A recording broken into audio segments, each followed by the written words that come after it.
Euh, merci à tous d'être venus aujourd'hui. Donc, aujourd'hui, nous recevons Christian Papineau, qui est un sociologue français à l'Université de Poitiers,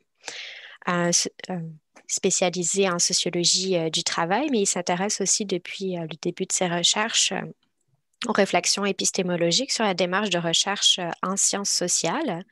Et donc, aujourd'hui, il va nous présenter ses réflexions sur les négociations d'entrée sur le terrain comme objet d'analyse pour penser l'objet de recherche. Donc, la conférence d'aujourd'hui, elle va se dérouler en deux temps. Donc, dans un premier temps, Christian va nous présenter ses pistes, ses analyses. Puis, dans un deuxième temps, il y aura des questions-réponses. Donc, ça va durer environ 1 heure. Donc, pour le temps de la présentation, je vous demanderai d'éteindre vos micros afin d'éviter toute nuisance sonore. Et pendant le temps des questions-réponses, juste de lever la main à travers le bouton réaction dans Zoom pour que je puisse prendre vos questions. Fait que bonne conférence. Ok, merci beaucoup de l'invitation. C'est vrai que ça aurait été avec plaisir que j'aurais pris un verre avec vous, mais là, ça va être un peu compliqué. On va être chacun de notre côté et puis voilà, on va quand même échanger sur le sujet, mais sans pouvoir effectivement avoir ces échanges informels qui font quand même toute la richesse des rencontres en vrai. Voilà. Donc le sujet que j'ai choisi pour présenter mon travail s'intitule Pour une sociologie du ticket d'entrée sur le terrain. Et donc, je vais expliquer un peu pourquoi j'ai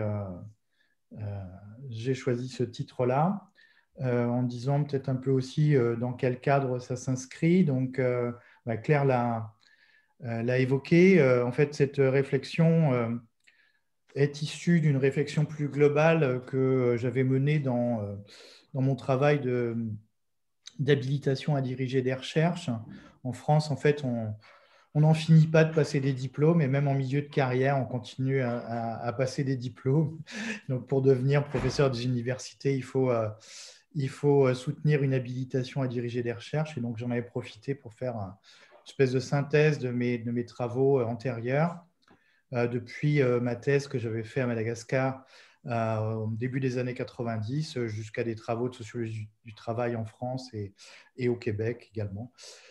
Voilà, donc j'avais rassemblé en fait ma réflexion dans cet ouvrage qui s'intitule La relation d'enquête comme relation sociale, l'épistémologie de la démarche de recherche ethnographique, qui a été publié aux presses de l'Université Laval en 2014. Donc l'idée, en fait, dans cet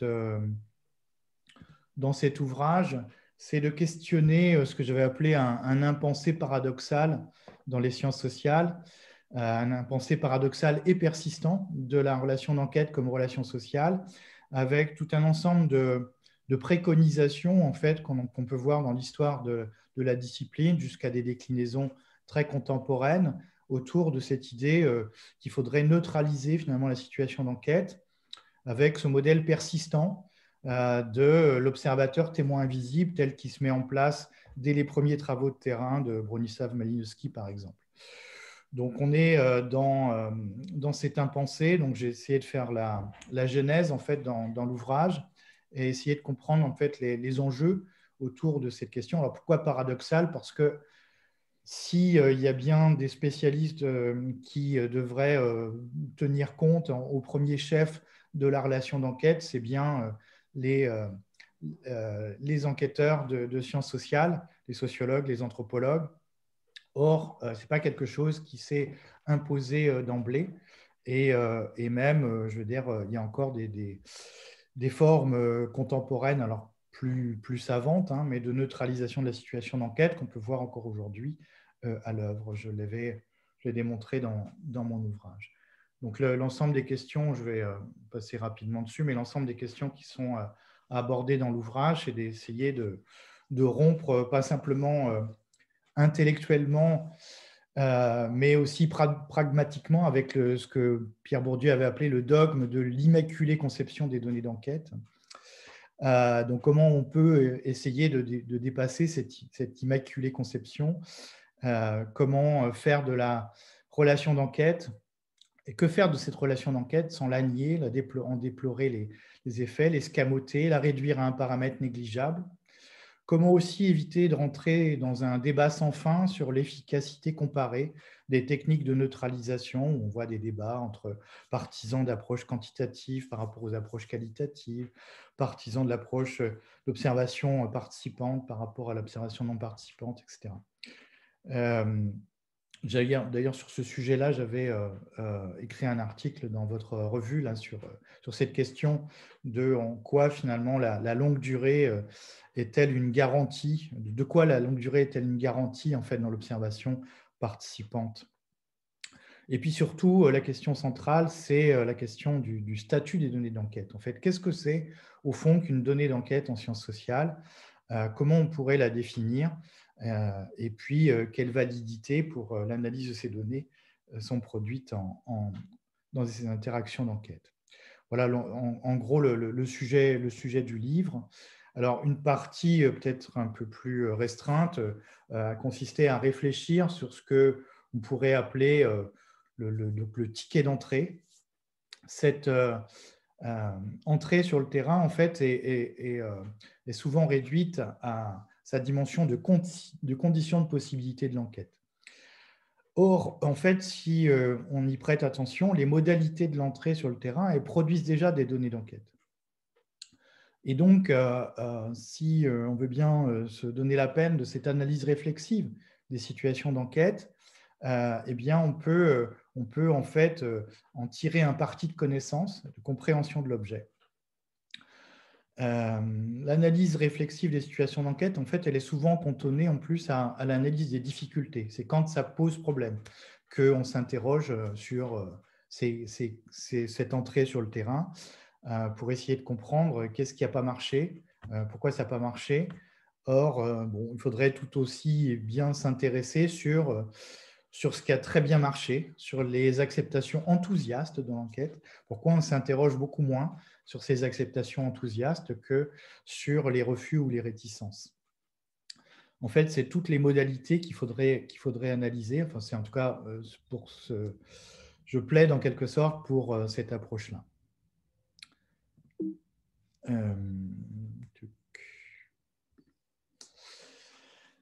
Donc, ces données d'enquête, en fait, elles ne sont pas transcendantes à la démarche de recherche. Comme si ce n'est pas des données d'enquête, ce n'est pas comme des fruits qu'on irait cueillir dans un arbre. C'est vraiment quelque chose qui est coproduit dans des configurations qui sont toujours singulières, qui mettent en relation l'enquêteur avec le ou les enquêtés dans un contexte particulier, dans un cadre singulier, avec des annonces particulières, avec une façon de présenter l'objet, etc. Et donc, au fond, cette invitation à analyser les conditions de l'enquête, les conditions l'analyse des situations d'enquête, c'est un peu le pendant finalement de l'analyse des sources pour les historiens. Il ne viendrait pas à l'idée du moindre historien d'analyser des archives sans analyser les sources. Or, en sociologie, on peut très bien encore, alors c'est vrai que ça demeure minoritaire maintenant, mais on peut encore analyser un entretien en faisant complètement abstraction des conditions dans lesquelles il a été passé, de la personne de l'enquêteur, du contexte dans lequel ça s'est déroulé, de la façon dont on a présenté l'objet, etc., etc. Pour moi, les conditions, l'analyse, la situation d'enquête, c'est l'équivalent de l'analyse des sources en histoire.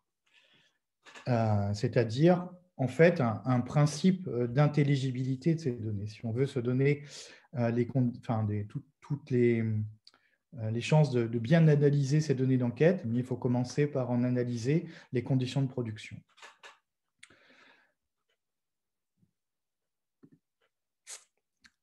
Alors, le dépassement possible de ce modèle de l'observateur témoin invisible, on en trouve, alors là, je prends juste en fait une proposition qui est celle de Gérard Mauger, mais il y en a pas mal. Il y a celle d'Olivier Schwartz, bien sûr, aussi.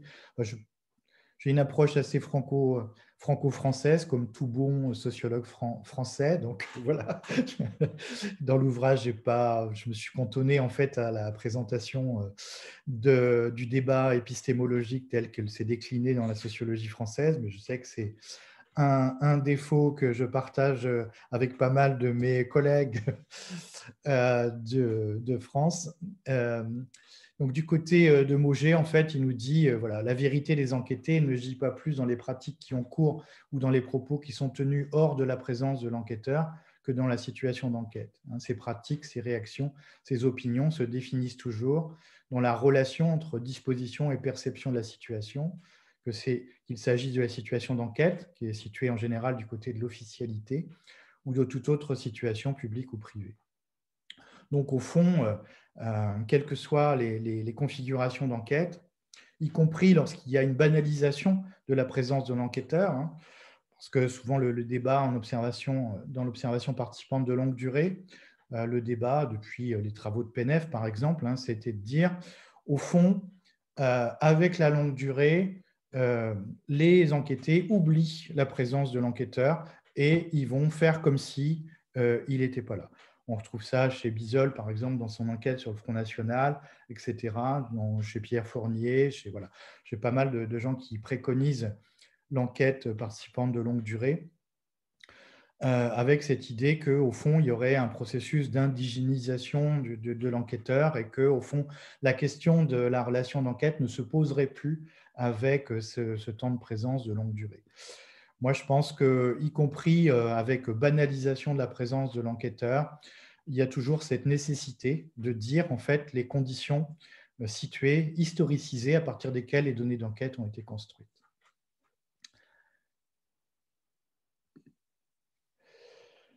Et donc, pour ça, il s'agit tout simplement de prendre au sérieux cette notion de situation d'enquête dans toute son acception, où au fond, rien n'est qui va renvoyer à la dynamique des rapports sociaux, où rien n'est analysable sans s'y référer.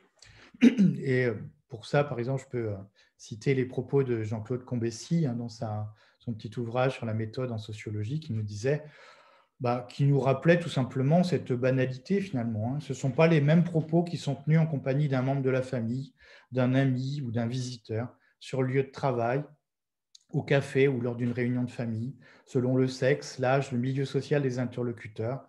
On doit donc abandonner l'idée souvent implicite d'une possible situation de neutralité qui de fait serait la négation même de toute situation sociale.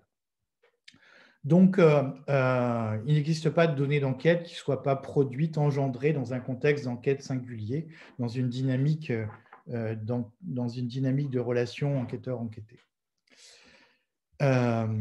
Et donc, voilà, comme il ne viendrait pas à l'idée de l'historien d'analyser un document sans analyser les sources. Alors, donc pour moi, vous l'avez compris, l'entrée sur le terrain, elle n'est pas réductible à la condition de possibilité de l'enquête. Et donc, cette sociologie du ticket d'entrée, elle va souvent s'avérer très féconde dans la compréhension de l'objet. C'est au cours de ces premiers échanges qu'au fond, vont se négocier ce qu'on pourrait appeler une première définition de la situation d'enquête, une première définition endogène par les enquêtés, et que vont commencer à affleurer quelques éléments de compréhension de ces définitions endogènes de l'objet. Et pour ça, donc, il s'agit je dirais, je reprendrai assez facilement les propos de Muriel Darmon dans son article célèbre de la revue Genèse qui s'intitule « Le psychiatre, la sociologue et la boulangère, analyse d'un refus de terrain », une analyse réflexive relativement magistrale dans laquelle elle tire un parti de connaissance tout simplement d'un refus. Elle essuie un refus d'enquête de la part d'un chef de clinique dans le cadre de sa thèse sur l'anorexie. Et donc, à partir de l'analyse qu'elle va faire de ce refus d'enquête, elle en tire un parti de connaissance et de compréhension de son objet, du positionnement du psychiatre par rapport à une école particulière de pensée et de façon de penser l'anorexie, en définissant la sociologie comme étant une science qui n'a pas à s'occuper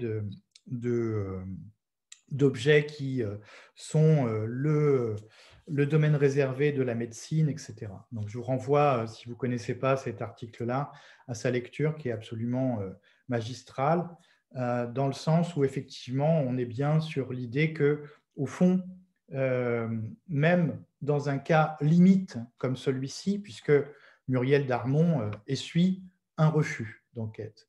Donc, voilà, c'est ce qu'on pourrait être amené à qualifier de raté de l'enquête et essayer d'oublier tout de suite ce raté de l'enquête. Or, elle, non seulement elle ne le passe pas aux oubliettes de sa démarche de recherche, mais elle va essayer d'en tirer un parti de connaissance, et elle en tire un parti de connaissance par rapport à sa thèse.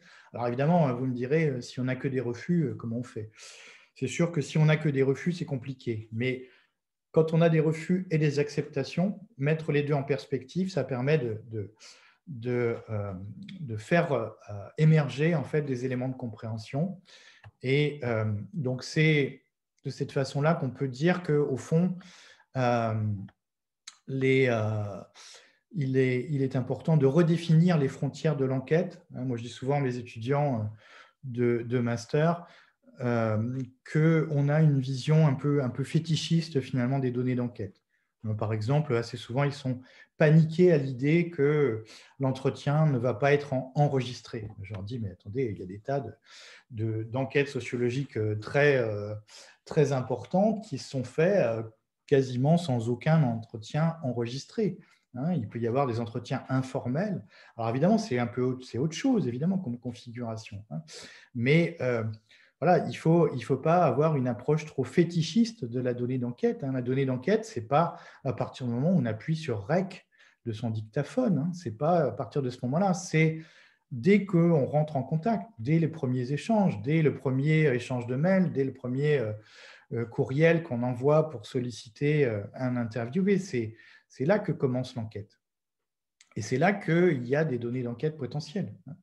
Encore faut-il effectivement y être attentif. Ce n'est pas des données qui sont dans toute leur évidence. Il y a des réactions, il y a des commentaires, et il faut pouvoir questionner ces commentaires, ces réactions, ces interrogations. Bon, pourquoi cet objet comment, voilà, pourquoi moi? Souvent des questions qui sont posées par les personnes qu'on sollicite en interview. Pourquoi vous m'avez choisi moi? Je ne suis pas la meilleure personne pour répondre à cette question-là. Je ne suis pas assez légitime, etc., etc. Tout ça, ça dit quelque chose de l'objet, de la façon dont elle se représente l'enquête et donc l'objet en question. Donc, il faut prendre au sérieux, il faut prendre au sérieux toutes ces phases de négociation, quelle que soit au fond leur résultante, acceptation ou refus. Alors, bien entendu, quand c'est des refus, c'est souvent des données beaucoup plus sèches, beaucoup plus courtes, et c'est plus délicat à analyser, mais quand même, il y a des choses qu'on peut faire. Et je voudrais prendre un exemple, en fait, peut-être pour que ce soit plus parlant. Donc, moi, je reprends assez souvent la proposition de Gérard Mauger qui nous dit, et je dis aux étudiants, écoutez, en fait, il ne faut pas prendre les enquêtés pour des naïfs, pour des imbéciles, ou François Bonnet, par exemple, qui nous dit, mais au fond, les gens qui acceptent l'enquête, c'est qu'ils ont des bonnes raisons d'accepter l'enquête. Ils ont des intérêts à accepter l'enquête. Et il faut essayer de comprendre qu'est-ce que c'est que ces intérêts à l'acceptation de l'enquête. De la même façon que ceux qui refusent l'enquête, ils ont des bonnes raisons de le refuser. Et c'est tout aussi intéressant d'essayer de comprendre quelles sont les raisons, quels sont les intérêts que les personnes ont à refuser cette offre de parole. Donc tout ça est une source de données possibles et de compréhension de l'objet.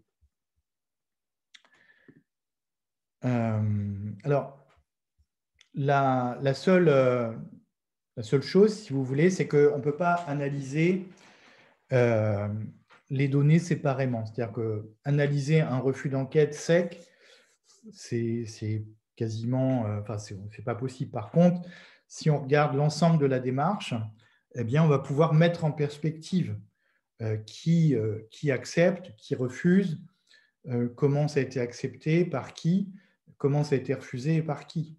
Et dans cette confrontation-là, eh bien, on peut commencer à faire émerger des éléments de compréhension de l'objet. Donc, il ne faut pas analyser ces dimensions-là séparément, ne pas analyser séparément les acceptations et les refus, et ne pas non plus analyser séparément ces données d'enquête que constituent les modalités d'acceptation ou de refus et ce qu'on pourrait appeler des données d'enquête plus classiques, comme par exemple un contenu d'entretien. C'est en mettant tout ça en perspective, évidemment, qu'émerge le sens et qu'on va commencer à comprendre quelque chose, enfin que ça va être une voie d'accès à la compréhension de l'objet. Je crois que c'est la planche suivante. Voilà. Donc évidemment, tout ça, ça demande de la vigilance, une vigilance décuplée, puisque la plupart du temps, on est un peu focalisé sur cette idée qu'il ne faut absolument pas qu'on rate son entrée sur le terrain, et on est focalisé là-dessus, et voilà, et on va se préoccuper davantage de l'issue en fait de la négociation que du contenu de cette négociation. Or, il faudrait aussi s'intéresser au contenu de la négociation pour comprendre comment en fait se fait cette entrée. Comment on se fait cette entrée? L'entrée, elle n'est jamais anodine. L'entrée sur le terrain, elle dit déjà quelque chose de l'objet. Par exemple, Muriel Darmon, elle découvre qu'au fond, dans l'entrée dans la clinique, il y a toute une chaîne hiérarchique. On va d'abord passer par des intermédiaires que sont les secrétaires médicales. Et puis, une fois qu'on aura accès au médecin, on va se rendre compte que finalement, l'accord du médecin, il vaut pour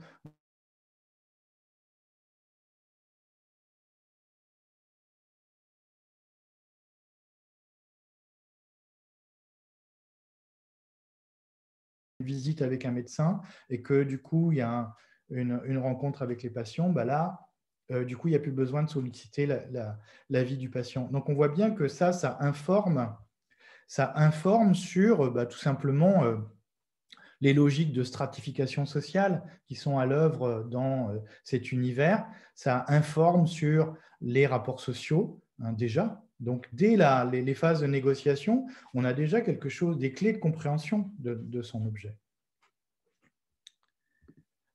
Je vais en venir à mon exemple. Je ne sais pas combien de temps il me reste. J'ai l'impression d'avoir parlé déjà une vingtaine de minutes, c'est ça? Donc je vais essayer d'aller de présenter cet exemple-là un peu rapidement, puis on pourra revenir dans les questions peut-être sur des choses sur lesquelles je serai passé un peu vite. Alors, donc c'est une recherche récente que j'ai faite. Donc moi, j'ai beaucoup travaillé sur la question de l'intérim. Donc c'est les agences de placement chez vous, hein. Donc l'intérim, et à un moment, j'ai voulu faire une enquête, puis en même temps faire des travaux pratiques de sociologie du travail avec des étudiants de licence 3 autour des rapports sociaux de travail entre ouvriers intérimaires et ouvriers permanents dans une même entreprise. Donc j'ai choisi une entreprise métallurgique qui présentait comme caractéristique d'avoir une forte intensité de main-d'œuvre intérimaire. Donc, c'était en gros à l'époque, donc il y a une dizaine d'années, il y avait environ 700 ouvriers permanents dans l'usine de production. C'était des groupes électrogènes. Et environ 250, au moment de l'enquête, c'était ça, 250 intérimaires. Donc, voilà, une proportion assez forte. Donc, ça me semblait être une configuration intéressante. Et donc là, on a vu un refus de la direction de l'entreprise de pouvoir observer directement l'intérieur de l'entreprise et de pouvoir rencontrer directement les ouvriers. Donc, moi, j'étais passé par la section syndicale CGT du département d'abord, qui m'avait mis en contact avec le délégué syndical de l'entreprise. Donc, c'est une entreprise. Alors, je sais que le syndicalisme, ça ne marche pas tout à fait pareil qu'en Amérique du Nord. C'est une démarche volontaire, en fait, d'être syndiqué en France. Ce n'est pas l'entreprise qui relève d'un champ couvert par la syndicalisation. Donc, c'est une démarche individuelle et volontaire. Le taux de syndicalisation en France, il est relativement bas, autour de 7-8% en moyenne. Mais dans cette entreprise-là, il y avait un taux de syndicalisation assez fort, de l'ordre de 25% dans les effectifs ouvriers, ce qui est un effectif assez important pour la France, avec une présence du syndicat CGT, qui est le syndicat un peu le plus, on va dire, revendicatif, on va dire, des syndicats, pour faire bref et vite, des syndicats français. Donc, une entreprise qui était bien intéressante à cet égard, puisque voilà, il y avait une importance, une grande importance aux intérimaires. Et donc là, donc je suis passé par le délégué syndical. Donc, il s'agissait pour moi, donc je fais une série d'entretiens moi-même, mais il y avait aussi des entretiens qui étaient faits, ça faisait partie de la validation de leur TD, une série d'entretiens que chaque étudiant avait à faire. Il y avait un entretien à faire chacun dans ce cadre-là. Et donc, il me fallait une liste assez importante d'ouvriers à interviewer. Donc, au final, il y en a eu 64 d'ouvriers interviewés. Au départ, il y avait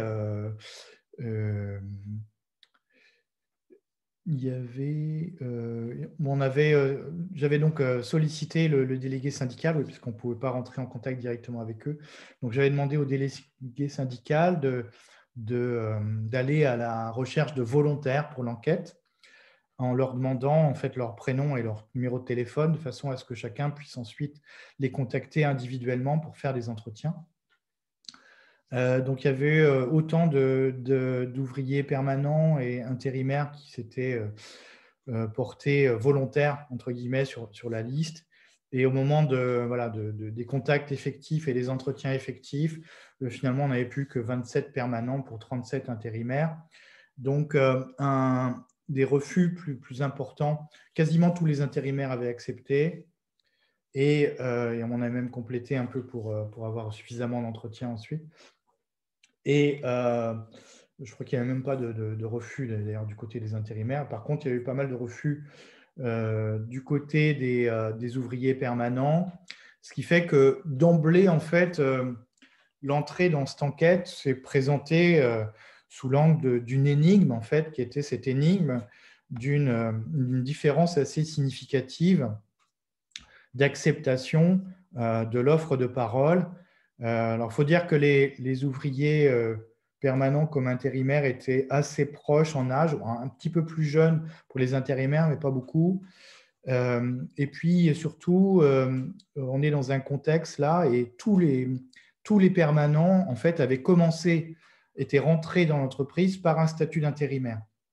Donc, en fait, ils avaient déjà connu ce statut d'intérimaire avant d'être embauchés sur un contrat à durée indéterminée. Donc, ce qui me semblait être aussi une configuration un peu singulière, ce n'est pas forcément toujours le cas. Alors, évidemment, donc, l'énigme de départ, c'était d'essayer de comprendre finalement cette réticence plus importante à l'enquête des ouvriers permanents par rapport aux ouvriers intérimaires. La première chose, évidemment, qu'il faut dire, c'est que, bon, ici, on est sur un recrutement qui passe par un intermédiaire.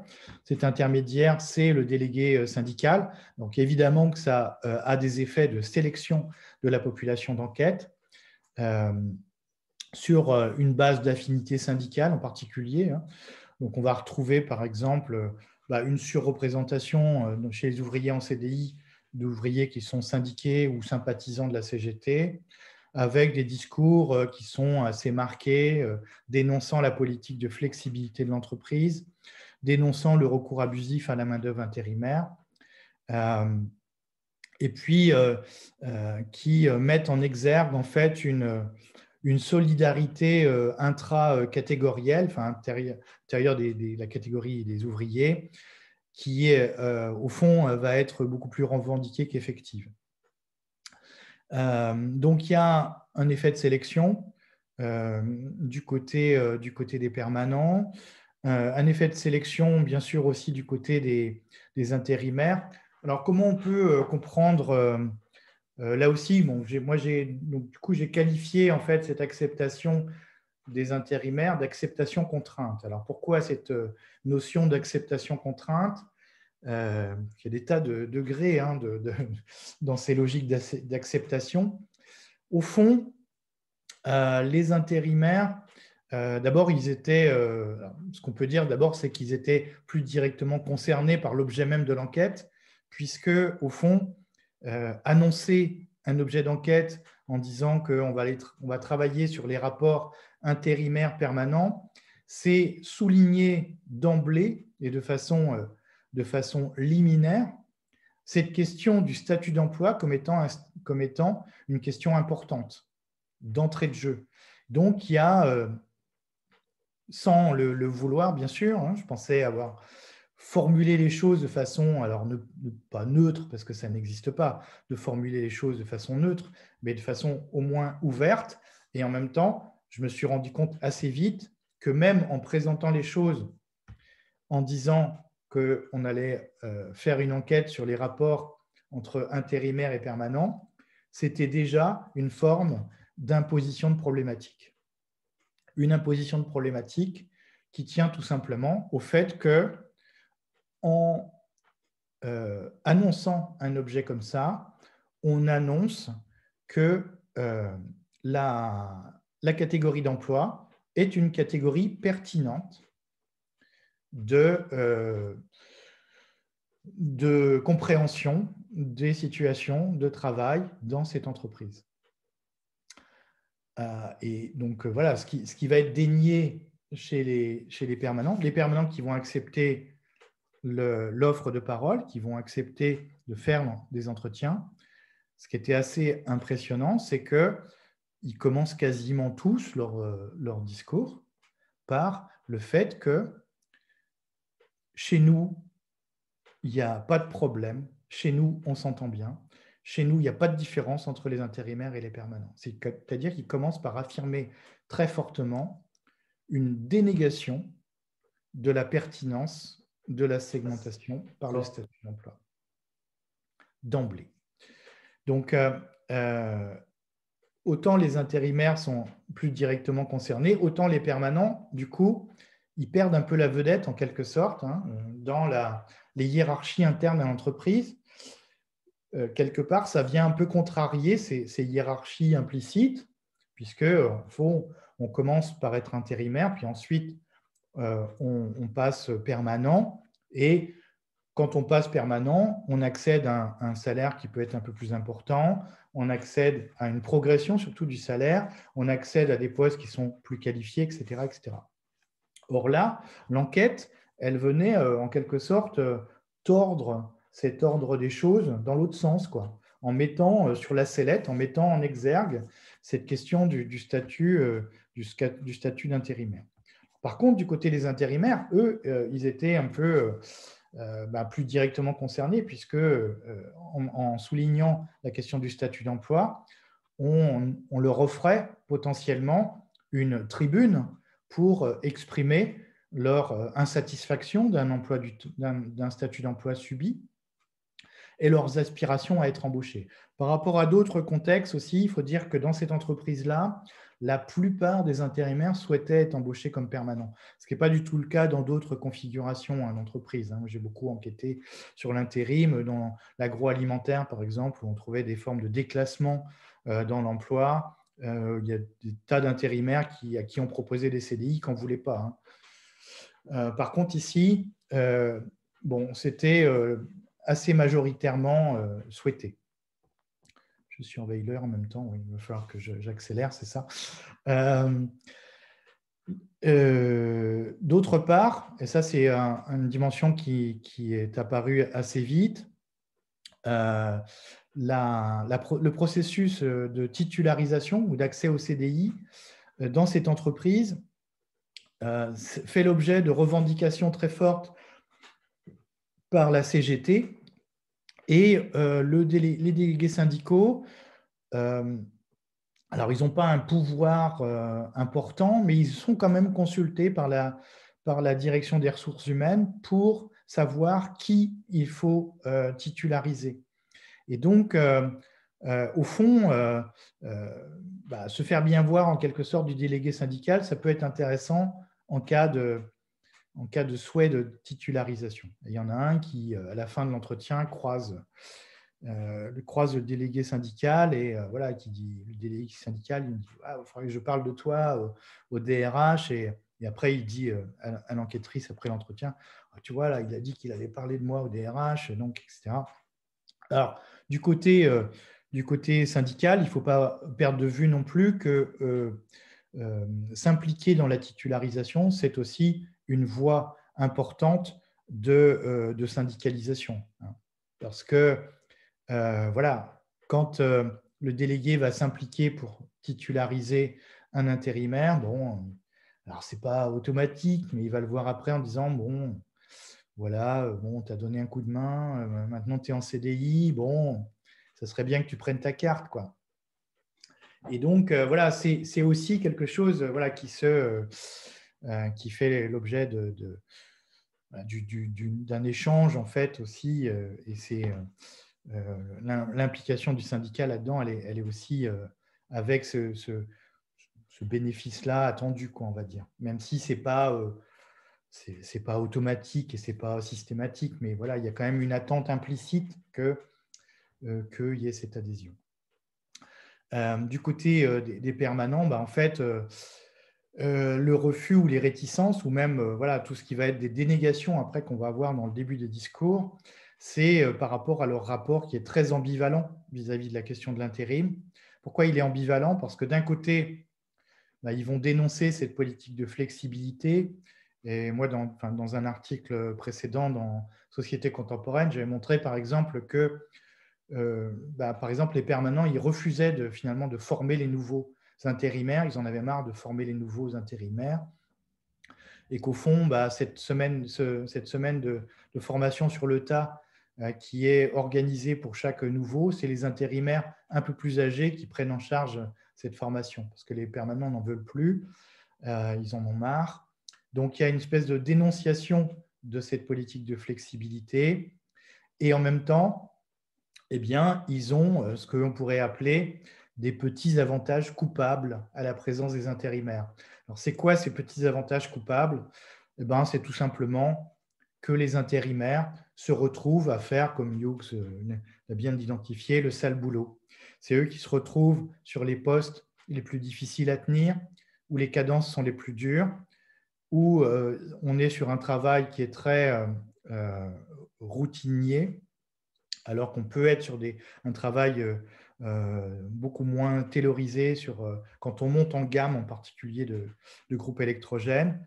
Et donc, au fond, la présence des intérimaires les protège d'une exposition au travail, au sale boulot. Sauf que ça, c'est un petit avantage coupable. On ne peut pas le reconnaître en tant que tel, quoi. Et du coup, ils sont dans une posture un peu ambivalente vis-à-vis des intérimaires pour ça. Voilà, donc on va retrouver, par exemple, dans les débuts d'entretien, ce que je disais tout à l'heure, cette idée que voilà, il n'y a pas de différence, on est tous dans la même galère. C'est-à-dire qu'eux vont réaffirmer en début d'entretien qu'au fond, le groupe ouvrier, il est homogène, et si on est dans la même galère, c'est contre la direction, c'est contre le personnel d'encadrement, nous, personnel d'exécution.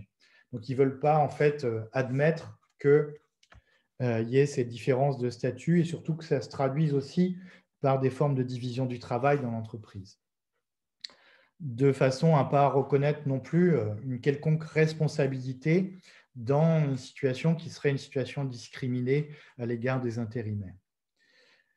Donc, ce qui se joue, si vous voulez, dans ces acceptations, refus, réticences, acceptations, contraintes, quand on regarde un peu les choses de façon fine, et les modalités d'acceptation et de refus, en fait, se dessinent déjà des éléments de compréhension des rapports des uns et des autres vis-à-vis de ce statut d'emploi, donc qui est dénié d'un côté du côté des permanents, qui ne peut pas être dénié évidemment du côté des intérimaires.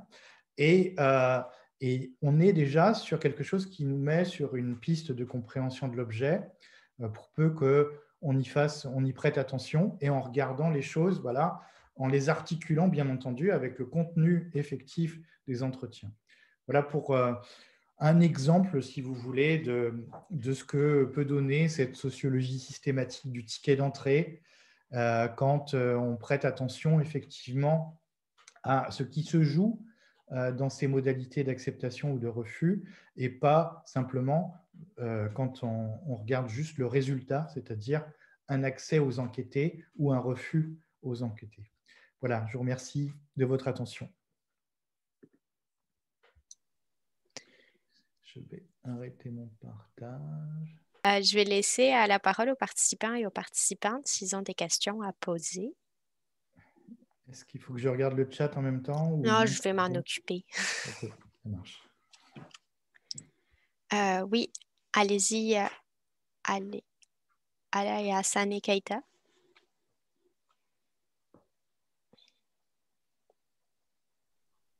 Ben, je vous remercie pour votre brillant exposé. C'est vraiment c'est très clair.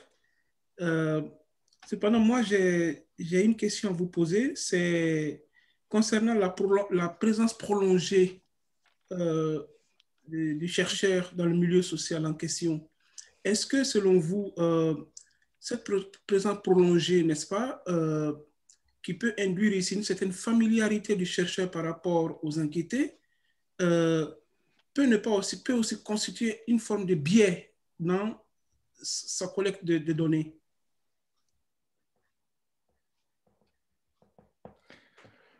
Alors, moi, j'ai un peu de mal en fait avec ces concepts. Je l'ai analysé aussi dans un autre article qui s'intitule Erreurs, biais, distorsion, perturbation et autres mauvais génies des sciences sociales, dans un article de la revue Sociologie. Pourquoi? Parce que d'une certaine façon, cette notion de biais, elle sous-entend qu'il pourrait y avoir des situations où il n'y ait pas de biais.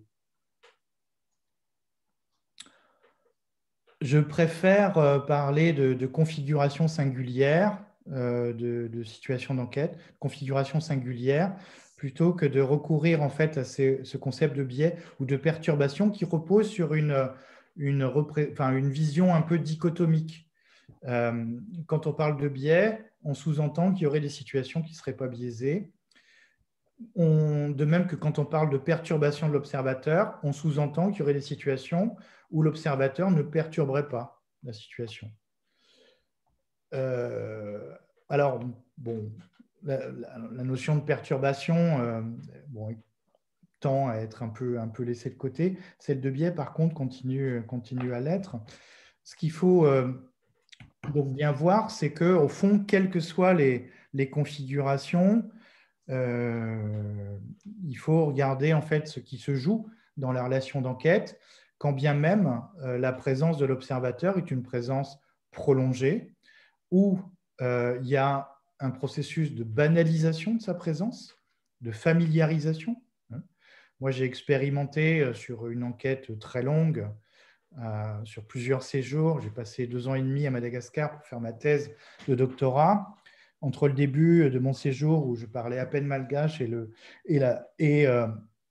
les derniers séjours où je faisais mes entretiens en malgache directement dans le dialecte en takarn, je suis passé du statut de Vasa au statut de Vasagas. Donc, j'étais appelé le Vasagas, c'est-à-dire l'étranger malgache, quoi. Et c'est un peu ce processus de familiarisation, de banalisation de la présence de l'enquêteur est évidemment une condition favorable à l'enquête. C'est clair que je ne vais pas dénier en fait cette dimension que, au fond, c'est bien mieux de passer du temps sur le terrain, d'apprendre la langue, etc. On accède à des niveaux de connaissances qui sont incommensurables par rapport à des situations où on ne comprend pas ce qui se dit, on ne saisit pas les enjeux, on n'a pas accès aux codes, aux conventions qui sont en vigueur, etc. etc. Mais ce n'est pas pour autant que, au fond, les enquêtés oublient qui on est, d'où on vient. La preuve, moi, j'ai jamais été, voilà, j'étais le Vasagas, c'est-à-dire que je restais le Vasa, l'étranger, le blanc.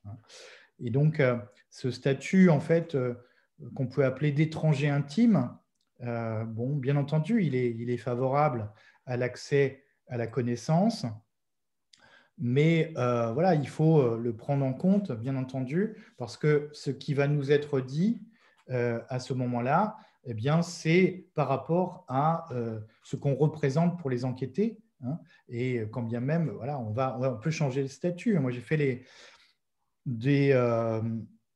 j'ai répété 2 entretiens avec la même personne à plusieurs mois, plusieurs années même d'intervalle. Dans le premier entretien, c'est un chauffeur, moi je travaillais sur le milieu professionnel des chauffeurs de moyens de transport collectif dans le nord de Madagascar. Ce chauffeur me disait, mais moi je n'emploie jamais d'aide conducteur qui n'ait pas 18 ans. Il suffisait de prendre une fois le taxi brousse pour se rendre compte que des aides-chauffeurs de 12-13 ans, il y en avait quasiment systématiquement. Donc, en fait, qu'est-ce qu'il me prenait pour quelqu'un qui était susceptible de dénoncer des pratiques aux autorités, hein, avec une forte crainte que si un étranger blanc vient s'intéresser à ce sujet-là, c'est qu'il y a un sujet, il y a un intérêt majeur. Cet intérêt majeur, ça peut être de dénoncer ça aux autorités. En recommençant l'entretien à 2 ans d'écart, et alors qu'on m'avait prêté une voiture à l'époque pour faire mon terrain, je devenais un propriétaire de taxi potentiel. Et le chauffeur en question a été sans emploi à ce moment-là. Et l'entretien a pris la coloration d'un entretien d'embauche. C'est-à-dire que j'étais potentiellement un employeur possible. Mon statut, la représentation qui se faisait de moi avait changé. J'étais plus menaçant, quelqu'un qui est susceptible de dénoncer. J'étais quelqu'un qui était susceptible de faire une étude de marché avant de s'installer. Parce que, évidemment, ça, par contre, l'enquête pour la beauté de la science et faire avancer la connaissance sociologique, j'avais du mal à faire comprendre ça. Tout ça pour dire que voilà, il faut tenir compte en fait du statut et des représentations que les enquêtés vont se faire de la personne de l'enquêteur au moment où ça se passe, y compris en intégrant cette idée que la représentation qu'on se fait de nous-mêmes, en fait, elle évolue dans le temps. Tout simplement. Et on peut effectivement devenir un familier, voilà. Juste peut-être un autre exemple qui est celui de Bisol, parce que Bisol se trompe, à mon avis, dans son interprétation. Il nous dit dans son bouquin sur son étude sur le Front National, il nous dit, mais à un moment, des cadres du parti m'ont proposé d'être candidat sur les élections municipales. Et il dit, c'est donc la preuve qu'ils ont oublié que j'étais un universitaire venu faire une enquête sur le Front National. Et moi, je crois que c'est justement l'inverse. C'est parce qu'ils n'ont pas oublié que c'était un universitaire et que justement, à cette époque-là, le Front National est dans une stratégie de dédiabolisation et que avoir un universitaire sur leur liste électorale, c'est une belle prise. Donc, je pense qu'ils s'illusionnent. Il y a une naïveté de la part de Daniel Bisol, qui est un collègue que j'apprécie et que voilà, il n'y a pas de souci là-dessus. Mais je pense que là-dessus, il s'est complètement trompé d'interprétation. C'est justement parce qu'ils n'ont pas oublié qu'il était universitaire qu'ils lui proposent ça. Donc, voilà, des biais, j'ai envie de dire, il y en a tout le temps, en fait. Il faut juste les analyser, ces biais, quoi. En fait, on n'est pas interchangeable. Hein, quand vous avez fait l'expérience, voilà, on enquête, voilà, l'identité de genre, oui, ça a des incidences sur les interactions d'enquête. Hein. Le fait d'être jeune ou vieux, ça a des incidences. Le fait de son origine nationale, ça a des incidences. Tout ça, ce n'est pas anecdotique. Il faut évidemment le prendre en compte dans l'analyse. Ça fait partie des conditions de production des données.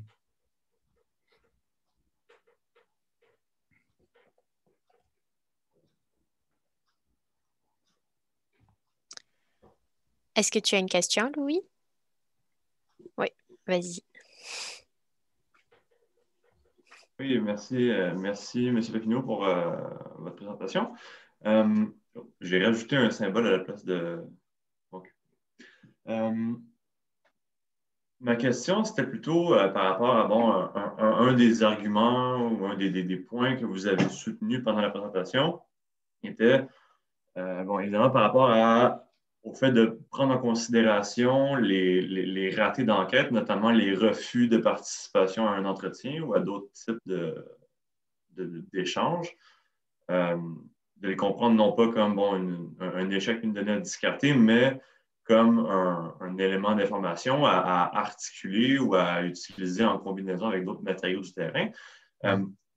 Puis là, je serais curieux d'avoir vos impressions, vous, en tant que sociologue franco-français, comme vous le dites si bien, sur la différence de réalité à laquelle vous avez peut-être déjà été confronté entre bon, le terrain en Amérique du Nord, au Québec, et le terrain en France par rapport à l'enjeu éthique du consentement à la participation au terrain. Parce que bon, j'ai cru comprendre qu'en France, c'était moins un enjeu, disons, c'était plus facile. Il y avait moins d'encadrement institutionnel de la part des universités. Et au Québec, d'abord, je veux dire, dans le cadre de ma propre thèse, je compte, même dans le cadre de mon mémoire, je l'ai fait, je compte utiliser des données de refus ou de ratés, entre guillemets, en tant que source d'information, parce que je les trouve très constructives. Mais en même temps, nous, étant sommés de fournir un formulaire de consentement, d'avoir un consentement formel à la participation, même d'avoir, en fait, de déclarer avec un script qu'on doit fournir à l'Institut d'approbation éthique pour l'observation participante sur le terrain, toute cette série d'encadrements-là, ben, ça fait qu'après, ben, qu'est-ce que tu fais d'un point de vue d'éthique institutionnelle avec les refus? Est-ce que tu as le consentement des personnes qui ont refusé pour utiliser leur refus comme source d'information? Ça pose cette question-là supplémentaire que je trouve moi-même idiote, mais en même temps qui reste, qui joue dans la tête quand même. Je me demande, c'est quoi vos impressions par rapport à ce décalage-là? Ah oui, c'est vrai que j'avais oublié que vous aviez ces questionnaires de consentement malheureux. Moi, c'est vrai que j'ai enquêté, hein, j'ai enquêté au Québec, mais nous, on a joué sur l'ambiguïté qu'en fait, on était français, donc du coup, qu'on pouvait passer à travers les mailles des questionnaires de consentement, mais je vois bien que mes collègues, par contre, étaient complètement confrontés à ça. C'est une vraie difficulté je dirais, c'est une vraie difficulté même pour les travaux d'observation. On ne peut plus en fait être dans des démarches spontanées entre guillemets parce qu'il faut passer par effectivement ces autorisations d'enquête. C'est sûr que ça invisibilise cette question des ratés d'enquête, même si voilà, quand on soumet le questionnaire, on peut effectivement être attentif aux arguments qui sont évoqués par les personnes enquêtées pour refuser l'enquête. C'est assez rare d'avoir un refus sec comme ça, sans qu'il y ait une amorce de justification. Donc, c'est vrai que dans ces justifications, il y a des éléments de compréhension possibles. Je ne pense pas que vous soyez... que vous puissiez ne pas utiliser en fait ces éléments-là, dans la mesure où ça rencontre de refus en fait. Après, c'est sûr que dans l'analyse des situations d'enquête, vous ne pouvez pas faire l'impasse là-dessus. Vous ne pouvez pas faire l'impasse sur le fait que la relation d'enquête, elle s'est inscrite dans un cadre juridique, dans cette dimension de consentement. C'est vrai que quand j'ai vu les premiers questionnaires, qu'il fallait soumettre la liste de la grille d'entretien, etc., je me suis dit, mon Dieu, mais comment on fait pour enquêter avec un tel carcan qui va s'imposer et ceux qui acceptent effectivement donner leur consentement, ils sont doublement, triplement sélectionnés quoi, par le fait qu'effectivement, ils s'engagent de façon juridique et de façon formelle en plus. Hein. Quand on sait toutes les situations en fait, qui sont parfois très ambivalentes. Hein. Il y a des situations d'enquête où on peut être dans des... Voilà, pour ne pas déroger en fait, à l'intermédiaire qui est l'ami d'un ami, on va dire oui quand même. Et en fait, si ça n'avait pas été l'ami d'un ami, on aurait dit non. Mais ça passe complètement... voilà, vous ne pouvez pas passer ça... du coup, ça ne passe pas la barrière du questionnaire de consentement, tout ça, quoi. Oui, alors en France, on n'est pas encore touché par ces questions éthiques. Voilà. On est relativement épargné encore sur ces questions-là. On ne nous demande pas de remplir ces questionnaires, de faire remplir ces questionnaires de consentement, de soumettre ça à un comité d'éthique. Et on est bien content comme ça. Et si ça peut durer le plus longtemps possible, ma foi, c'est très bien. Parce que j'ai vu ce que ça donnait effectivement chez vous. Bon, c'est autre chose. C'est un autre contexte, effectivement.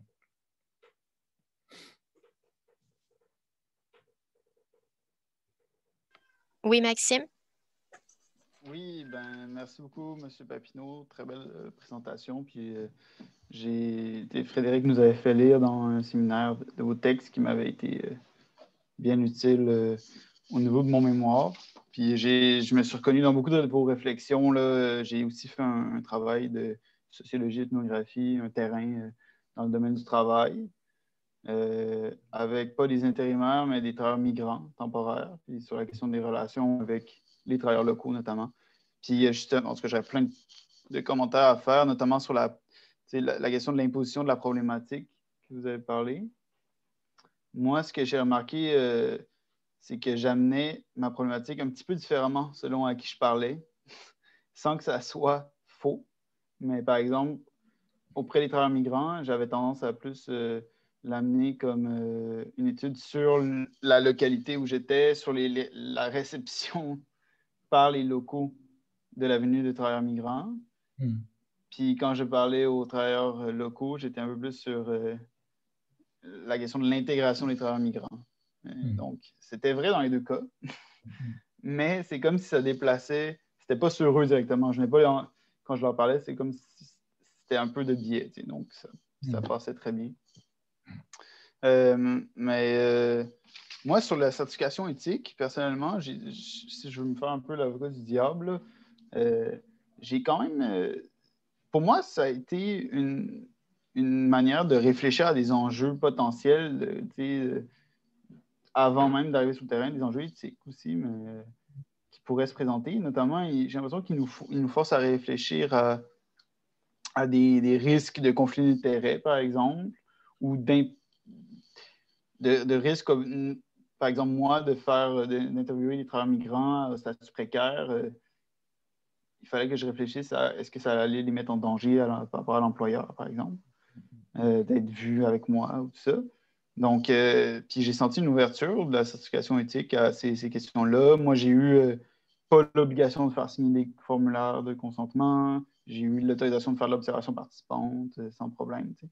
Donc, juste en divulguant comme ça, ma procédure éthique, c'est de divulguer que je faisais une recherche. Puis les gens l'oubliaient, en général, ou ils le voyaient comme secondaire, mais ils étaient au courant. Donc, moi, je l'ai vécu quand même comme une procédure instructive, personnellement. Mais c'est ça. Ma question, ce serait...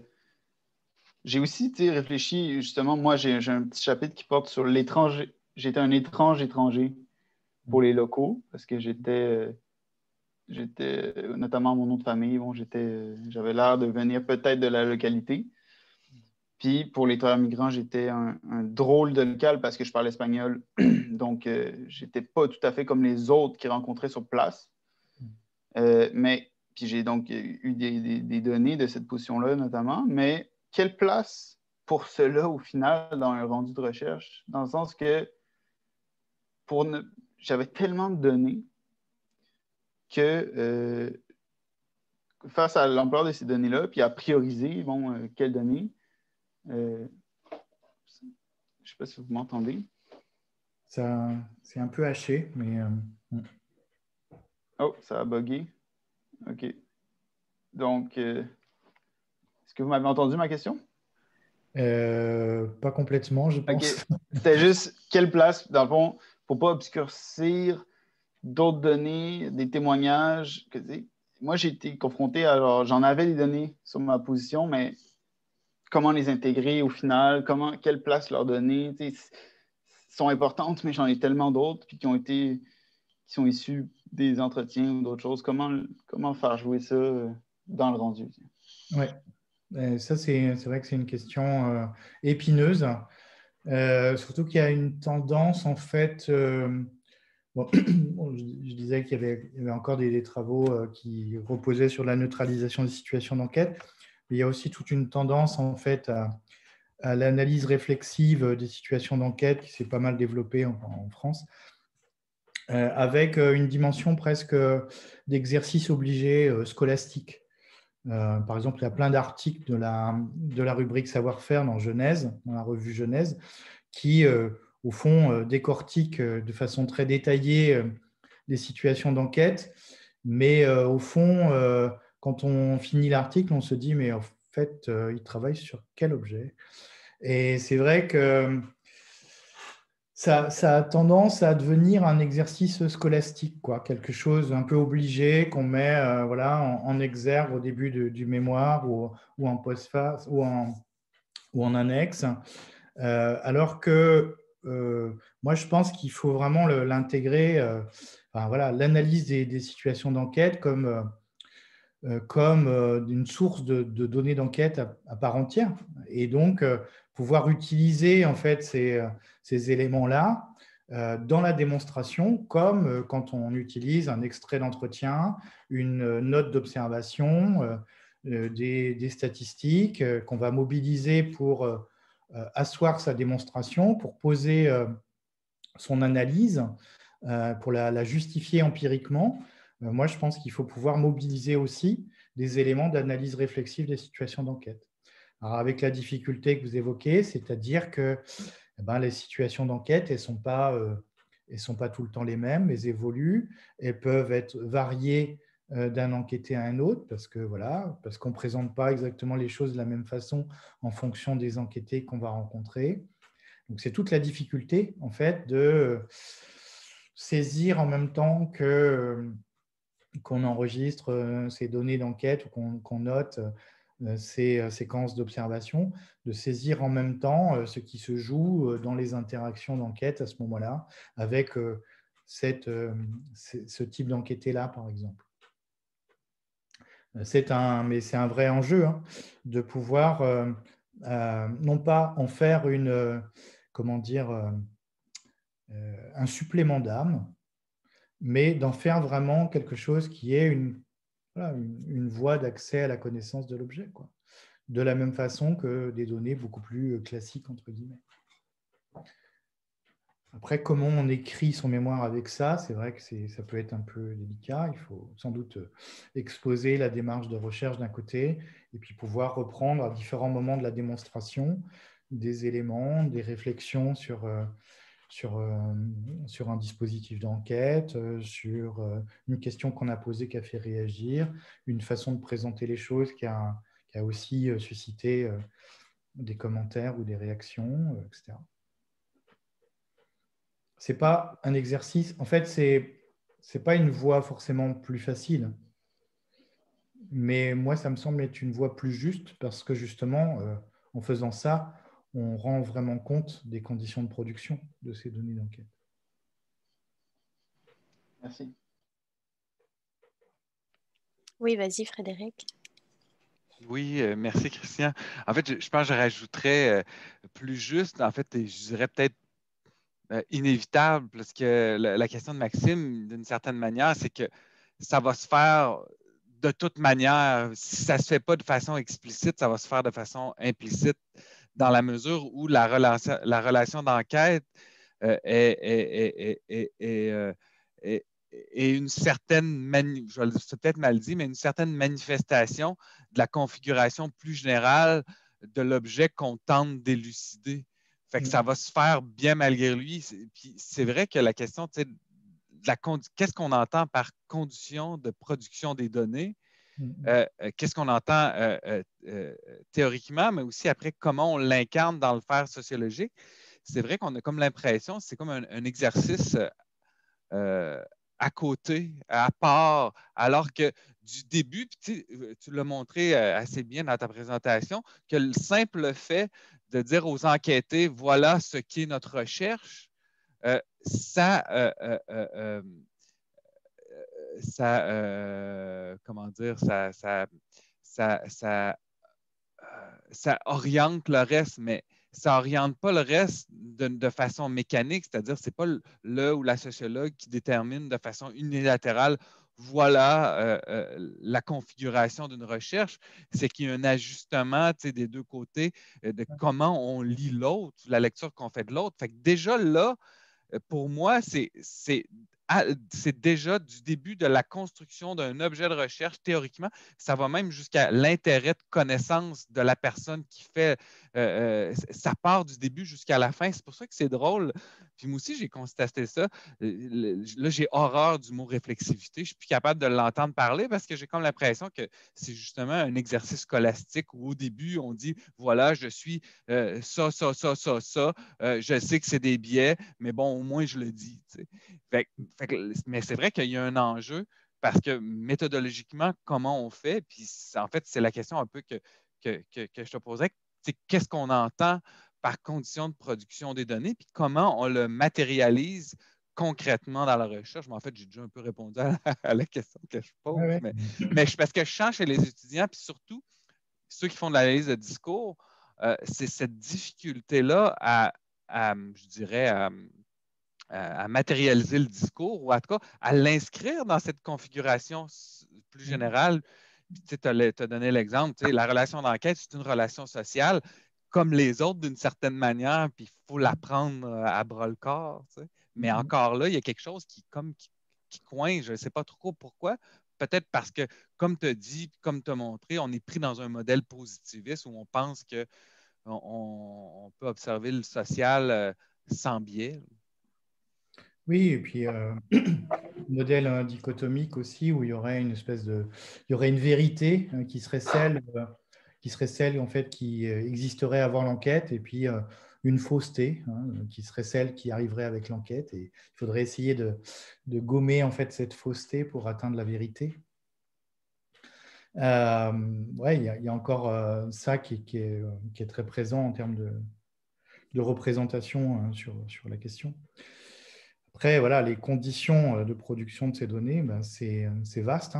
Ce n'est pas simplement justement la personne de l'enquêteur, et puis surtout, quelles représentations se font les enquêtés de l'enquêteur. Parce que la difficulté, ce n'est pas tellement d'essayer de dire qui on est pour soi, mais d'essayer de comprendre qui on est pour les enquêtés. Moi, je ne me définis pas spontanément comme Vasa. Par contre, si je suis à Madagascar, on va me définir comme Vasa. Et ça s'inscrit dans toute une histoire des rapports sociaux, dans toute une situation postcoloniale, avec tout ce que ça va impliquer en termes de rapports de domination qui peuvent perdurer, etc. etc. C'est un contexte, c'est un environnement, c'est un moment. Aborder telle ou telle question à tel ou tel moment, ça peut, en fonction des sujets d'actualité, ça peut avoir des incidences aussi. C'est comment on accède aux enquêtés. Est-ce qu'on passe par un intermédiaire? Est-ce qu'on poste une petite annonce sur les réseaux sociaux? Quel réseau social? Voilà. Les étudiants, ils me disent, j'ai posté mon annonce pour recruter mes enquêtés sur le réseau, sur Facebook. Je dis, mais oui, mais où sur Facebook? Auprès de quel groupe? Enfin, quels sont, voilà, comment c'est pas une entité homogène. Il faut pouvoir, voilà, c'est comme si on dit, voilà, j'ai trouvé cette information sur Internet. Mais ça ne veut rien dire trouver sur Internet. sur quel site, quelle source, voilà, c'est du même ordre, quoi. Et donc, voilà, quel intermédiaire, quel mode de présentation, voilà, il y a tout ça qui rentre en ligne de compte, qui font qu'à un moment, bah, tiens, il y a une personne qui se dit, bah, oui, pourquoi pas, je vais répondre à ces questions. Ou non, je n'ai pas envie. Et puis, bah, voilà, il faut faire avec. On n'a pas, voilà, c'est la différence entre la démarche du sociologue et celle du policier. On ne peut pas forcer les gens à répondre. Nous avons les moyens de vous faire parler. On va prendre les 2 dernières questions. Donc, la première de Paul, puis ensuite de Pierre-Luc. J'ai bien apprécié là, surtout tout le développement sur la question de biais qui me semble vraiment un problème récurrent et encore, comme vous l'avez bien dit, la référence pour définir la démarche sociologique, ce qui pose énormément de problèmes et qui nous cache en fait le travail de description de la configuration sociale. Ma question, c'est que, au fond, la notion de biais renvoie à celle d'intérêt que vous avez utilisée. Si on définit le biais comme étant d'une façon très restrictive, et c'est un terme que vous critiquez très bien, qui est celle de présenter les choses du point de vue de ce que seraient nos intérêts ou de certains groupes sociaux. Or, pensez-vous qu'il faudrait être aussi précautionneux avec la notion d'intérêt? Parce que établir, c'est vrai, je prends l'exemple empirique que vous donnez, l'ouvrier, les plaisirs coupables, si je peux dire, ou les situations plus favorables, comme vous le mentionnez dans votre intervention auprès, là, je pense, du discours du délégué syndical, ça ferme la porte, cette position-là, à un accord plus largement des ouvriers qui pourraient peut-être modifier considérablement les conditions des intérimaires comme des travailleurs. Donc, quel est l'intérêt? Est-ce qu'il ne faudrait pas faire attention à cette notion d'intérêt? Et là, je ferai une sous-question. Est-ce que quand on fait, par exemple, décrire, je ne sais pas si dans vos entrevues, vous étiez amené à faire décrire des ouvriers permanents leur expérience d'intérimaire. Est-ce qu'à ce moment donné-là, ils ne changeaient pas de point de vue et eux-mêmes n'étaient pas traversés par ces deux relations sociales-là différenciées? Oui. Sur le deuxième aspect, effectivement, moi, ce qui m'a surpris, c'est que je pensais que justement dans cette configuration d'entreprise où les permanents étaient des anciens intérimaires, qu'ils allaient être au fond assez sensibles à cette question, puisque eux-mêmes ont connu en fait cette situation d'intérimaire au préalable. Mais ce qui est assez étonnant et en même temps pas très étonnant, c'est qu'en fond, en changeant de statut, ils intègrent complètement le discours qui correspond à leur statut, quoi.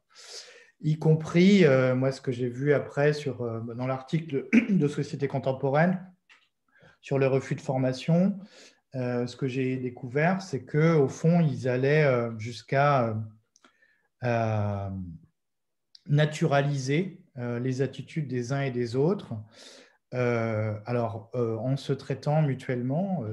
Alors, qui les intérimaires en traitant les permanents de vieux cons qui ne veulent pas les former, et de l'autre côté, les permanents en traitant les intérimaires de jeunes cons qui ne font que passer et ça on dit quelque chose, ça leur rentre par là et ça leur sort de l'autre côté. C'est-à-dire qu'au fond, il y a, et ce qui était assez intéressant, c'est que derrière ces catégories générationnelles de jeunes vieux, c'était vraiment l'âge social et non pas l'âge réel, puisqu'en fait, il y a des permanents qui étaient plus jeunes que des intérimaires. Et ils parlaient quand même des intérimaires comme étant des jeunes qui ne veulent rien apprendre, qui ne veulent pas savoir. Et inversement, des intérimaires qui pouvaient être plus âgés que les permanents et tout en les traitant de vieux cons qui ne veulent plus former les jeunes. Donc, au fond, on finit par intégrer le discours et les intérêts de son statut, je ne sais pas. Effectivement, le terme, en tout cas, est très polysémique, la notion d'intérêt. Ce que je voulais surtout dire dans la question de l'analyse de la situation d'enquête, c'est mais peut-être on pourrait le dire autrement avec François Bonnet, par exemple, sur son enquête sur le Bronx à New York, sur les communautés noires qui vivent du travail, enfin, qui sont assujetties au travail social, je pourrais dire ça comme ça. Il nous dit au fond, il faut éviter d'avoir une posture trop naïve vis-à-vis des enquêtés. Au fond, ils sont capables, tous les enquêtés sont capables de se dire à quel point finalement accepter l'enquête va leur être bénéfique, va leur représenter, va représenter quelque intérêt pour eux. Ça peut bien entendu être des intérêts que symboliques, que en termes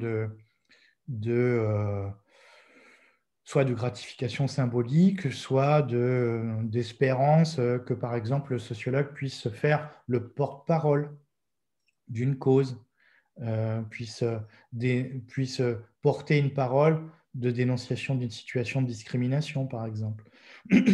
Donc, au fond, c'est la question qui est derrière, c'est de rompre avec une posture de naïveté qui consiste à penser que l'enquêté accepte parce qu'il est sympa, parce qu'il est gentil, mais voilà, d'essayer de comprendre en fait qu'est-ce qui l'amène finalement, quelles sont la raison, quelles sont les raisons peut-être qui l'amènent à accepter d'entrer dans l'échange, d'entrer dans l'interaction.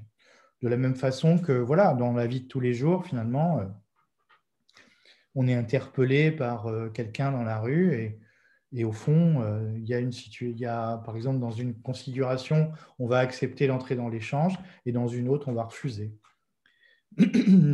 C'est un peu la même façon aussi, ce qui se passe aussi dans les situations d'enquête. Il y a des situations où on a quelques raisons d'accepter d'entrer dans l'interaction et puis d'autres non. Et sauf que dans la démarche de recherche, on a plutôt essayé d'intérêt de savoir finalement qu'est-ce qui a amené la personne à accepter. Qu'est-ce qui, au fond, est son mobile en quelque sorte. C'est peut-être plus juste qu'intérêt qui a effectivement une dimension très polysémique. Mais ouais, quel est son mobile? Quelle est sa raison d'entrer dans l'échange, par exemple, ou sa raison de refuser l'échange? Il n'a rien à y gagner, en quelque sorte, à rentrer dans l'échange. Et donc, voilà, il n'y a pas de raison, finalement, d'accepter cette offre de parole. Peut-être plus juste, effectivement, de recourir à ces notions-là, qui sont peut-être un peu moins lourdes en termes de connotation, on va dire. En tout cas, l'idée, c'est de sortir d'une posture de naïveté vis-à-vis des enquêtés. Merci. Oui, Pierre-Luc. D'abord, merci pour la présentation. J'ai eu la chance tout récemment de parcourir vos articles. Je trouve ça vraiment intéressant, l'idée de l'impensé de la situation d'enquête. Puis souvent, c'est ce qui fait que c'est difficile à opérationnaliser même parce qu'on n'y pense pas. On va penser au contenu. On va analyser le contenu, mais on va se garder d'analyser qu'est-ce qui a fait qu'on a rencontré cette personne-là qui a décidé de participer. Puis ça m'a ramené à ma propre pratique. Puis ce que vous dites là, sur le statut de l'enquêteur, moi je me trouve dans une situation ambiguë, étant professeur à l'échelle collégiale, c'est dans l'enseignement supérieur, c'est pas tout à fait au cégep, c'est pas tout à fait l'université, mais je peux jouer cette carte-là sur mon terrain ici en Gaspésie. Je peux être soit le professeur ou soit l'étudiant. C'est comme là, déjà, ça peut changer grandement le rapport que je vais avoir, le rapport de domination, etc. où je vais en venir avec, moi, c'est plutôt une question sur comment on va opérationnaliser la prise en compte de cette situation d'enquête. Je sais que dans mon cas, dans des projets antérieurs sur la précarité résidentielle en Gaspésie, d'autres projets à la maîtrise, c'était beaucoup l'usage de fiches synthétiques pour chaque entretien. On consigne de l'information sur le contexte d'entretien, comment s'est faite la prise de contact, etc.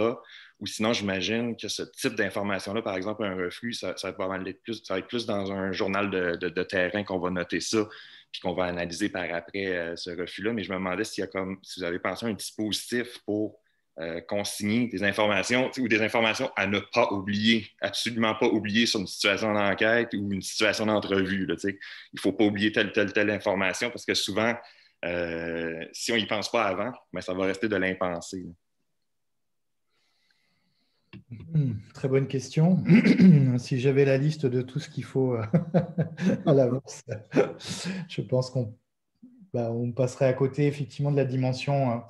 On est sur des configurations qui sont toujours circonstancielles. Et malheureusement, je pense que ça peut difficilement se mettre dans des cases préalables. Après, voilà, ce que je donne comme conseil aux étudiants, c'est d'être le plus vigilant possible à ce qui se joue, à ce qui se dit, mais aussi aux réactions non verbales, pourquoi pas, un clignement, un étonnement, un haussement de sourcils, des fois ça en dit long sur une incompréhension par rapport à l'objet, ou voilà, un sentiment d'illégitimité, par exemple, je disais tout à l'heure, un sentiment d'illégitimité de l'enquêté. Pourquoi il se sent illégitime pour répondre à cette question-là? Qui sont les gens qui, selon lui, seraient légitimes pour répondre? Donc, c'est voilà, essayer d'être le plus vigilant possible sur ce qui se joue, sur ce qui se dit, sur comment ça se déroule aussi, parce que voilà, c'est pas simplement en termes de négociation verbale, mais c'est toute la chaîne, par exemple, de négociation. Je disais tout à l'heure, il y a des entrées sur le terrain qui sont très institutionnelles, où il faut passer par des gatekeepers, comme dit PNF, qui sont des gatekeepers officiels, institutionnels, voilà, une autorisation du directeur. Voilà, dans une administration très bureaucratique, ça va être très, très formalisé. Ou au contraire, dans un groupe d'interconnaissance, ça va jouer sur des choses beaucoup moins formalisées, mais ça va passer par des intermédiaires obligés. Ça dit quelque chose.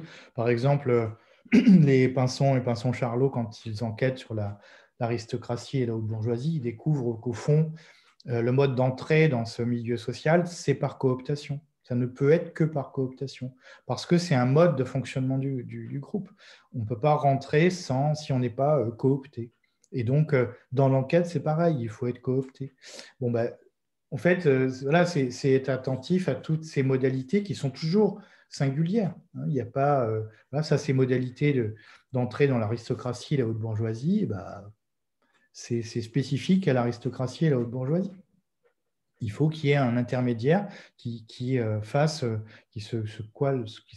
présente comme étant le garant de la, je sais pas très bien, de la notabilité en fait de l'enquêteur.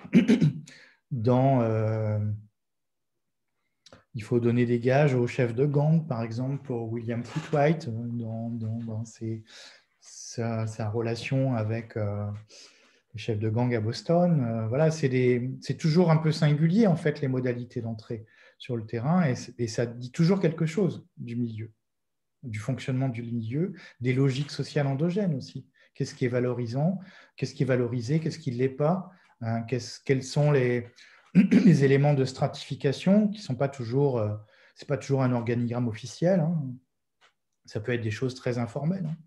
Voilà, qu'est-ce que c'est que, voilà, comme le dit PNF, qu'est-ce que c'est que ce leader informel qui finalement a une emprise très forte sur le groupe. C'est pas le chef, c'est pas le délégué syndical, c'est entre guillemets ce qu'on appelle la grande gueule de service. Mais en même temps, si on rate la négociation avec cette personne-là, on rate l'accès au groupe, quoi. On passe à côté. Donc c'est tout. Enfin voilà, Bon, je n'ai pas de recette miracle en fait, hein. Mais je crois qu'il faut voilà, essayer d'être attentif et surtout ouvert parce que, voilà, encore une fois, en fonction des groupes sociaux sur lesquels on va travailler, les modalités d'entrée, elles vont être différentes. Et ces modalités d'entrée, c'est déjà la clé de compréhension du groupe, du fonctionnement du groupe. Donc, en même temps qu'on fait ça, en même temps qu'on développe cette vigilance, on est en train déjà d'interroger l'objet et sa spécificité, quoi. Mais je n'ai pas de recette miracle, malheureusement, à vous proposer. Il reste une dernière question de la part de Maxime. Est-ce que c'est bon pour vous si on la prend, Christian? Oui, il n'y a pas de souci. Ouais, vas-y, Maxime. Je viens de voir qu'il était 2 heures. Là. Moi, c'est plus juste un petit commentaire au final. C'est juste qu'en attendant cette question-là de ne pas être naïf sur les conditions de construction des données, puis les aborder, et puis voir, par exemple, quel est l'intérêt de la personne à participer. J'ai l'impression, justement, que c'est ce que, en tout cas ici, la demande de certification éthique nous demande d'initier comme réflexion, parce que on nous demande est-ce qu'on a déjà un lien avec le terrain, c'est quoi les avantages et inconvénients que la personne pourrait avoir de participer, comment on va prendre contact avec les personnes, quels sont les potentiels conflits d'intérêts. C'est toutes des questions qui nous demandent de réfléchir, qui ne portent pas sur le fond de l'objet, mais c'est justement des questions sur les conditions de construction. L'objectif de la demande n'est pas de se servir de ça pour construire les données. C'est un objectif d'éthique, un peu de prouver son éthique de travail, mais j'ai l'impression que ça peut quand même être ça, nous permettre d'initier cette réflexion-là là-dedans. En tout cas, c'est ma défense du truc. Après, là-dessus, ça serait intéressant sur les questionnaires d'éthique et de questionnaires de consentement, ça serait bien de faire une analyse de la genèse en fait, de ce type de dispositif. Moi, je pense que ça vient des sciences médicales et ça s'est imposé aux sciences sociales. Et malheureusement, ça s'est imposé sans beaucoup de négociations avec les sciences sociales. C'est-à-dire qu'il y a des représentations sous-jacentes du sujet qui poseraient problème en fait en sciences sociales.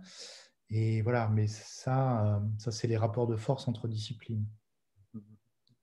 Ceci dit, voilà, ça serait un sujet bigrement intéressant que d'essayer de faire la généalogie en fait de ces dispositifs éthiques et comment ils se sont imposés à la recherche en sciences sociales. C'est un sujet que je vous propose. Comment ils sont appropriés par les personnes? Est-ce qu'ils sont détournés? Comment on essaye de les contourner, comment on y résiste, comment... Voilà,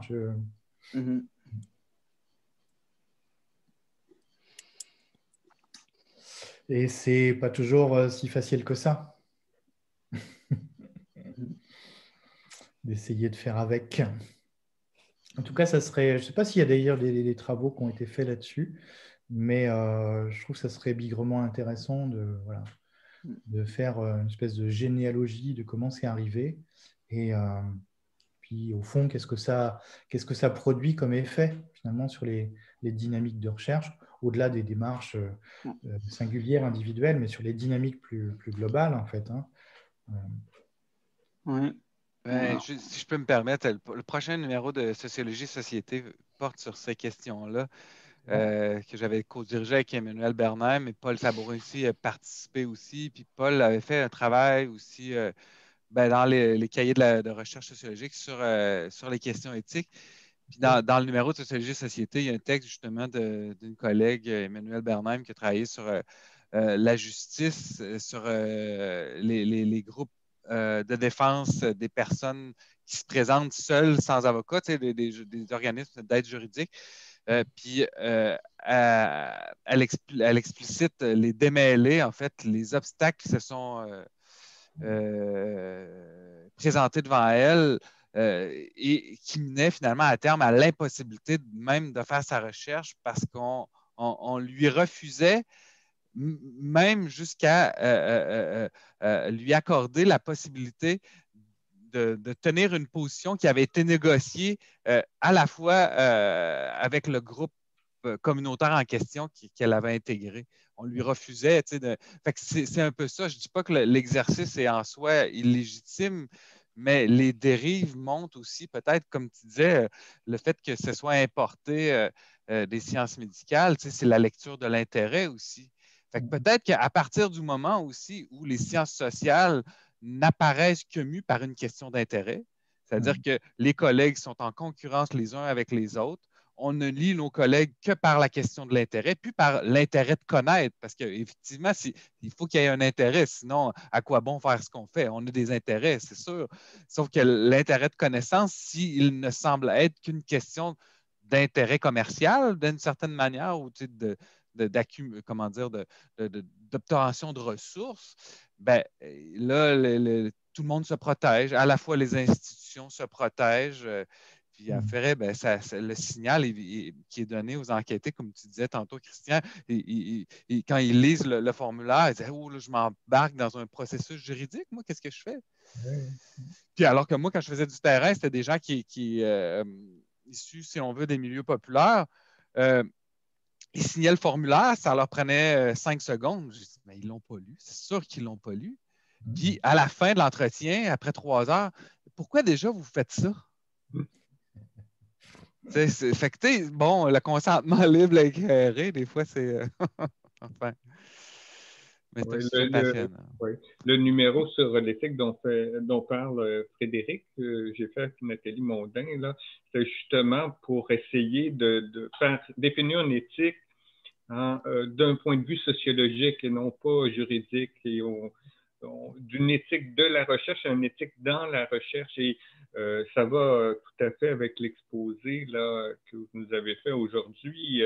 L'éthique dans la recherche, c'est le statut qu'on donne aux êtres et aux choses dans notre travail de description. Et pour faire, c'est d'abord avec les matériaux, l'explicitation du point de vue qu'on constitue socialement, par les relations d'entrevue, ainsi de suite. Et pour moi, c'est un discours qui correspondait à l'éthique du sociologue, ce que vous avez fait aujourd'hui. Plus que l'éthique de la recherche, et qui me semble sortir, c'est ça, de la notion d'intérêt qui est une réflexivité limitée. Les gens, selon comme vous l'avez très bien dit, selon les situations d'énonciation, et même au cours d'une entrevue où on fait raconter les expériences des gens, leur point de vue se transforme et là, souvent, on passe de un slogan, je pourrais dire, qui peut être lu en termes d'intérêt, à une connaissance qui leur permet de s'inscrire dans diverses situations sociales, qui est plus à la mesure de ce que rationalisent souvent, puis vous devez connaître ça comme moi, les économistes dans la rationalité économique. L'homo economicus rationnel. Oui, c'est ça exactement, qui serait à calculer tout, ce qui serait très lourd. Ouais, très bien, s'il y a un numéro alors, sur ces questions-là, je lirai avec intérêt. Un dernier intérêt. Oui, j'espère que ce sera pour la connaissance. Ça ne risque de pas être très rentable.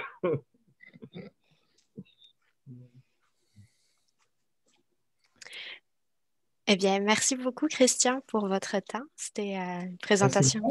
C'était très intéressant comme échange. Voilà. Une prochaine fois, peut-être de visu, alors. Oui, ce serait bien. Mais je vais vous souhaiter une excellente soirée. Merci. Et puis, bon appétit à vous. Merci. Au revoir. À bientôt. Au revoir. Merci. Frédéric, jeudi. Au revoir.